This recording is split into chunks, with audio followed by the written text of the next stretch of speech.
It's Friday, which means it's time for arts and culture. We have our culture correspondent, Choi Soo-hyung, here in the studio. Welcome back, Soo-hyung. Thanks for having me here, Dami. So, what do you have for us tonight? Yes, Dami. About a year ago, a lost Joseon-era building was returned home from Japan after about 100 years. This is Gwanwoldang, which is believed to have been used as a Joseon royal shrine, has been returned. Around 5,000 pieces have been revealed for the first time. Let's take a look. Roof tiles, wooden pillars, and planks are carefully wrapped one by one. A lost Joseon-era building that had been hidden behind a Japanese Buddha statue for nearly 100 years has finally come home, piece by piece, with nearly 5,000 wooden pots. This building, called Gwanwoldang, is now being kept in the Traditional Architecture Elements Conservation Center in Paju, Gyeonggi-do Province. It is the first time that a full wooden Korean structure like this has been returned home. It used to be located at the very back of a famous Japanese temple called Gotokuin in Kanagawa Prefecture. It is believed that in 1924, during the Japanese occupation of Korea, the building was given to a Japanese businessman by the Joseon Industrial Bank, and from there it was moved to Japan. Later, the building was donated to the temple and used as a prayer room until it was first revealed in the 1990s by a Korean professor, Kim Jong-dong. Though Korea tried several times to bring it back, those efforts failed until last year. However, thanks to the support and strong will of Takao Sato, the chief priest of the temple, the return was made possible, ensuring the shrine could be preserved in its original home, Korea. Experts say the building may be related to royal architecture based on the unique and colorful roof tile designs, including dragons and butterflies. This feature has a striking appearance. It is usually found in palace buildings, and at Gwanwoldang, 10 pillar patterns like these were installed. This shows that Gwanwoldang is linked to royal architecture.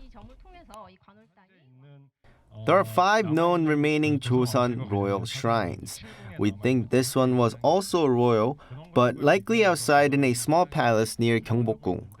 It's probably a princess shrine, smaller than those for royal concubines.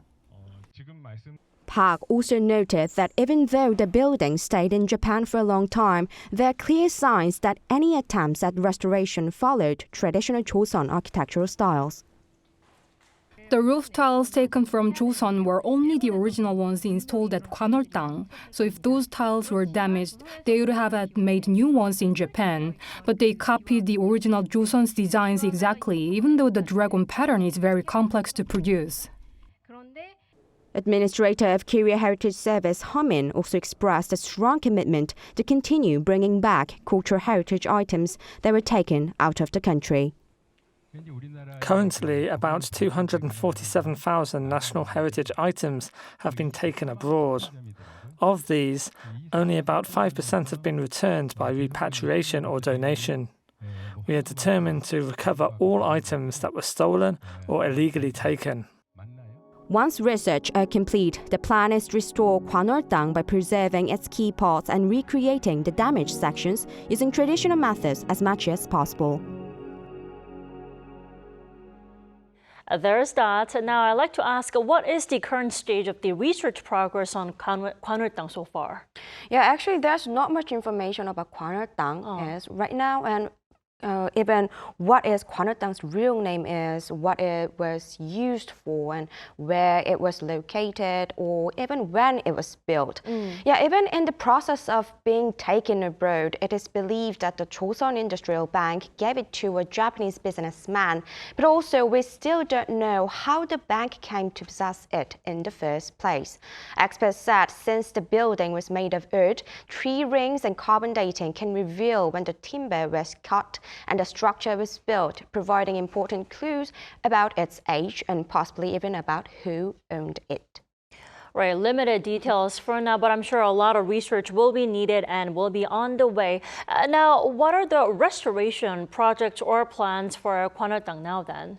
Yeah, fortunately, the damage is not severe, so many key parts of Gwanwoldang can likely be preserved.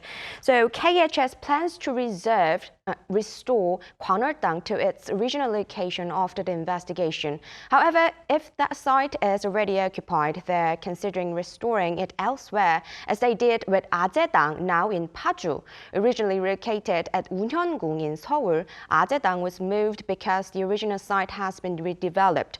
Most of its original materials was reused, with damaged parts restored using traditional methods. Gwanwoldang will be restored in a similar way. That's great. Besides Gwanwoldang now, then, what other cultural heritage items are being preserved at the center? Yeah, currently, besides those awaiting restoration, some items are preserved under strict temperature and humidity controls besides 65% and 80%. Around 3,500 burnt pillars, panels, and debris from Sungnaemun Gate, which was destroyed in a 2008 fire, are being stored. Also, peeled dancheong, traditional decorative coloring, and broken pillars from various buildings from Gyeongbokgung Palace are stored awaiting restoration. All right, Soo-hyung, thank you so much for that report tonight. Thank you. My pleasure.